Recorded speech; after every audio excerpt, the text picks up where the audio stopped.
Hello friends, Heidi here from Rain Country. God is good all the time. And I'm here for another natural remedies list video, and know that I'll be typing up this very list I'm reading to you and linking to that written list in the description box down below. It should take you right to it without any issue. And I want you to know that this is something that I'm doing as a special request from a couple of my followers. And how I do this is when I put these lists together is I start looking these things up and compiling information from many different sites.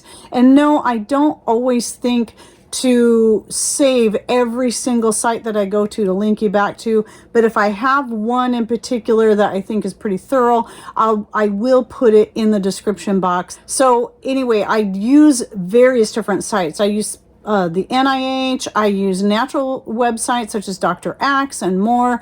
I use scientific-based websites, and anything where I can get a really well-rounded list. But it doesn't mean don't do your own research. The purpose of this is just to compile the information so you have a list that you can work off of, and then start looking up the individual things for yourself and find out what's going to work best for you, because not everything is good for everyone and not everybody has access to all these things. Some of these things are things a lot of you may already grow. So what you need to understand about Lyme disease, if you don't know already, is commonly spread through ticks. And it is a bacterial infection that can cause all kinds of different problems. And I know there's a lot of people out there dealing with this. So knowing that it's a bacterial infection, right there, that will tell you that what you're wanting to look at is anything that is naturally antibacterial, antibiotic. And that should be very helpful. And a lot of people are already growing herbs in their garden and probably don't even realize they are naturally antibacterial. And so let me go ahead and read off the list of herbs, and then I'm going to continue on with a few other things that you might find helpful. So on this list is black walnut. This is typically talking about the hulls. So you can even buy black walnut hulls that are pre-ground. We don't have a black walnut tree ourselves, so I do like to have some black walnut hulls on hand. And that's something I especially like to use with my chickens if I think they have any kind of internal infections, because it's also very anti-parasitic. Moving on, we have sweet wormwood, cat's claw, Chinese skullcap, Japanese knotweed, garlic, and this one surprised me a little bit, stevia, red sage, senega, licorice, so this would be the licorice root, common wireweed, yellow dye root, rock rose, turmeric, of course, isn't that in almost every single one of these lists I read off, olive leaf, passion flower, elderberry, oregano, cinnamon, clove, so some of you probably just have these things in your pantry, ashwagandha root, astragalus root, sarsaparilla, and echinacea. And I'm sure there's much more, but these are the ones that I found most commonly. But there's lots of herbs that are antibacterial. I would believe that sage and thyme and rosemary should all be in that list as well. For a lot of these things, they can be tinctures, they can be teas, and the amount's going to vary per person. So again, this is the area where I'm just throwing some information out to you, but for your own sake, you need to do a little more research based on which one of these herbs that you want to use or supplements you want to take to find out what's going to be best for you. Typically, it's always best to start small and kind of work your way up, and then find out because that way you'll learn whether or not you're going to be sensitive to something, and try one thing at a time in that case, if it's new.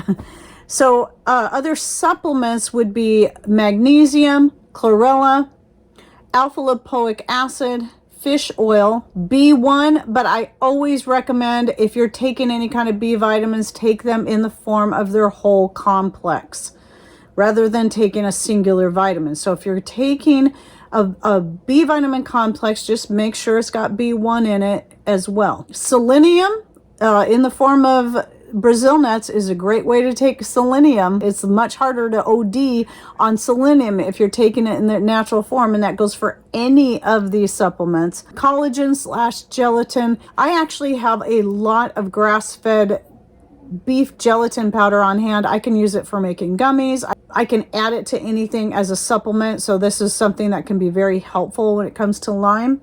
and any kind of gut issue, really. So anything you can do to help with your gut is going to help with all kinds of ailments. And then there's also vitamin C and quinine, which you can get just straight quinine. It's been extracted. But if you want to go as natural as possible, you can just buy cinchona bark and make an extract out of that, or make a tincture out of that with vodka. That's what I've done. When it comes to extracting quinine, it's best to go with a higher proof alcohol, at the very least a 40% vodka or higher. Some things do require a higher proof alcohol to really extract the certain attributes and nutrients that are in that plant. And then other things to look at is anything that's going to be high is your probiotics. So, eating yogurt or even taking probiotics. Some people take it in a capsule form, making sure capsules always best, not tablets of anything. Always capsules if you're going to supplement. Getting sun, because the sun is actually very helpful for Lyme disease, because you can read about like UV light therapy. Well, get out and work in your garden. That's going to be very healthy. You're going to get that natural sun on your skin, making sure that at least your arms and your face are exposed, and that you're getting that is also going to, obviously that's going to help you with your vitamin D production, which is also necessary. And then making sure that you're still getting some kind of exercise in some form every day, and drinking good, pure, clean water. Try to stay away from city tap water, especially if it's fluoridated, because that's not going to help any health problems, but it's only going to harm. It's bad for the gut, it's bad for your thyroid, and so much more. If you can only use city water and it is fluoridated, I recommend getting yourself a good fluoride filter for that. If you have a well, you're probably doing pretty good. What we did is, we don't have a place here to have a well, but we started collecting rainwater and we filter that ourselves. And I have a video on that. I'll put in the description box down below, but we did that mostly so we could free ourselves from the thyroid medication. And we've been off of that for over 11 years now and doing great. And being able to have filtered rainwater to consume instead of city tap water that was fluoridated was a big step in helping to heal our thyroid. And by the way, our city finally did stop fluoridating after over 50 years. And I actually got to play a part in that, because I was asked to do a presentation for city council. And I was so glad that finally, after all these years and me hounding them with emails, they finally voted no against putting that in the water. So anyway, I hope you found this video helpful. Again, remember to, if you want an already written list, go down into the link below, click on more or show more somewhere down here below the screen. No matter what device you're on, it will say one or the other. That will open that description box to find all the links and information I'm putting in there.